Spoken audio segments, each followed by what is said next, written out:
Planned like a military operation with the press kept in the dark at Command HQ, Peter Tatchell & Co. promised an extra-parliamentary occupation of a prominent dockside building. It turned out to be a building site. Corbett's Wharf is a listed building, once a warehouse, once threatened with demolition, now being converted into luxury flats. Having scaled the scaffolding, the man the local Labour Party want as Bermondse's next MP made his point. We've taken over Corbett's Wharf this morning to protest against the London Dock and Development Corporation and to demand houses with gardens for local people. And the way their future in this garden was towards them. Supporters below drowned out cries of "send him back to Australia." That's set up illegally, immorally, not to the benefit of local people. Workmen worked on, police arrived to look on, architect and developer of Corbett's Wharf, Michael Baumgarten, took on the protesters face to face. Adding or depriving, it's a listed building. It's a building that needed to be restored. Southern Council's only answer to this building was demolition, right? Yeah. Although it was a listed building.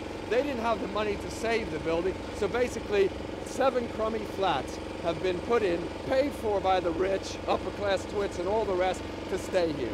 Why don't you march in Hampstead and say, why are all these listed buildings being lived in by rich people? So do I. So do I. So do I. And I think that building. So do I. And I think that building is worthy of being maintained. And I think the solution to that building is to keep that building here. Why don't you march for the demolition of Tower Bridge, which is a listed building too, and say that you want to put housing on the river? The government builds houses for local people. It's not my responsibility that this stupid country voted in that ridiculous government. I didn't vote it in. I only can work within the framework which exists. As the row raged, Mr. Tatchell was left to take in the view of the Thames.